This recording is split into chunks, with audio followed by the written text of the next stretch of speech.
Bienvenue dans ce nouvel épisode de Mathing, la série qui rend les maths concrètes. Partons à la découverte de la trigonométrie.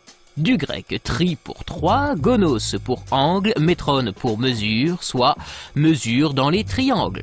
Mais avant d'en manipuler 3, voyons déjà comment mesurer un angle.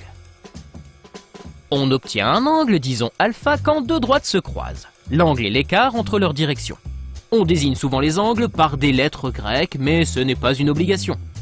Il y a en fait deux angles alpha dits aigus, ce sont les angles les plus petits, et deux angles bêta plus grands dits obtus. On voit que alpha plus bêta forment ce qu'on appelle un angle plat dont les côtés sont le prolongement l'un de l'autre, comme quand on ouvre un livre. On dit alors que alpha et bêta sont supplémentaires. Il peut arriver qu'alpha et bêta soient égaux, on obtient alors 4 angles droits. L'angle droit est celui que nous formons quand nous sommes debout sur le sol.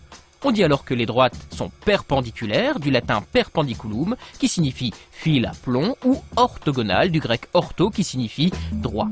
Un angle aigu est plus petit qu'un angle droit, un angle obtus est plus grand qu'un angle droit, et un angle droit fait juste la moitié d'un angle plat. On mesure généralement les angles avec un rapporteur gradué en degrés, soit dans le sens des aiguilles d'une montre, soit dans le sens inverse, dit trigonométrique. C'est pourquoi les rapporteurs sont souvent gradués dans les deux sens. Un tour complet fait 360 degrés, un demi-tour, c'est-à-dire un angle plat, fait donc 180 degrés, et l'angle droit, 90 degrés. Mais savez-vous pourquoi on a divisé un tour en 360 degrés et pas 1000 ou tout autre nombre? Eh bien, figurez-vous qu'il s'agit là sans doute de la plus vieille convention mathématique de l'histoire. Elle nous vient des Sumériens, il y a plus de 5000 ans. Imaginez d'abord un homme préhistorique qui regarde autour de lui au milieu d'une grande plaine pour chercher son gibier ou pour se prémunir contre un prédateur. Il voit l'horizon comme un cercle très lointain dont il est le centre. Il voit encore le soleil effectuer un arc au-dessus de sa tête. Comment alors s'étonner qu'il conçoive le ciel comme une voûte céleste en forme de demi-sphère? Le soleil se lève tous les jours sur l'horizon, la lune redevient pleine tous les 29 à 30 jours, période qu'on va appeler mois lunaire. Les saisons si cruciales pour les premiers agriculteurs reviennent périodiquement. Le soleil, qui décale son lever tous les jours, semble revenir se lever exactement au même endroit à chaque retour du printemps. Pour bien repérer ce cycle sans être ébloui, il vaut mieux regarder les étoiles qui dessinent, à l'exception de quelques-unes, des constellations immuables dans le ciel nocturne qui tournent autour d'un axe. Cette période, qu'on va appeler année, dure environ 12 mois lunaires. L'année dure donc entre 12 fois 29 ou 12 fois 30 jours. En fait, cela leur a pris tout de même plus de 2500 ans pour standardiser l'année à 12 fois 30 égale 360 jours, mais c'était inévitable. Pourquoi?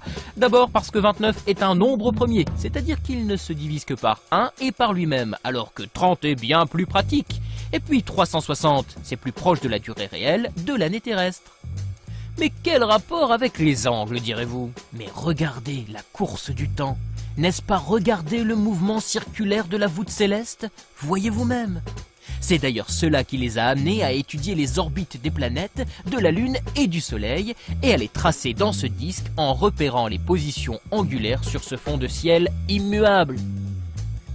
Les Mésopotamiens savaient bien que 360 jours c'était un peu court pour une année. Alors ils réajustaient périodiquement comme nous le faisons nous aussi avec les années bissextiles pour se recaler sur les saisons.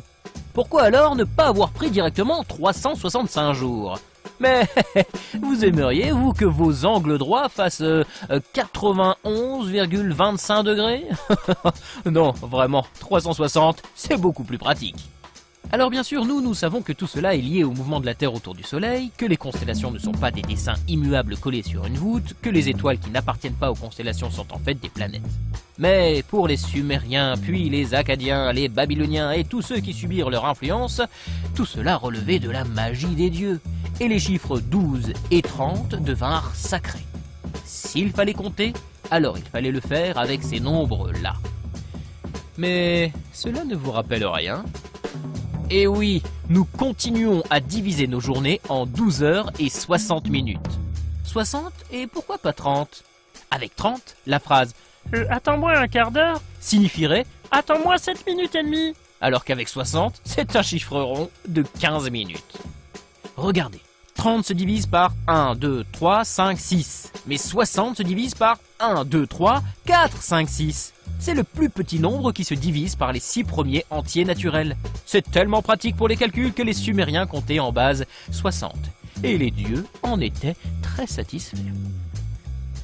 Imaginez maintenant un gouvernement qui voudrait modifier cette convention en imposant une base décimale par exemple. La journée serait désormais de 10 heures. Je vous laisse imaginer la suite. Quid des 35 heures, des habitudes de vie, des horaires de train, de travail et de l'industrie horlogère? On a bien essayé d'introduire une base décimale rien que pour les angles en fixant l'angle droit à 100 grades. Mais les astronomes n'étaient pas intéressés.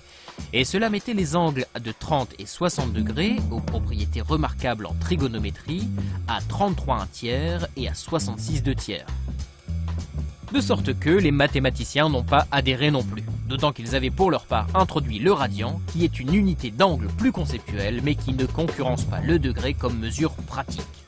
Mais tout cela est une autre histoire que vous trouverez dans les autres épisodes de Mathing sur la trigonométrie.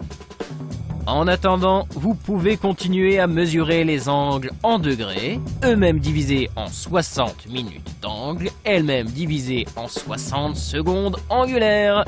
Mais maintenant, vous savez pourquoi.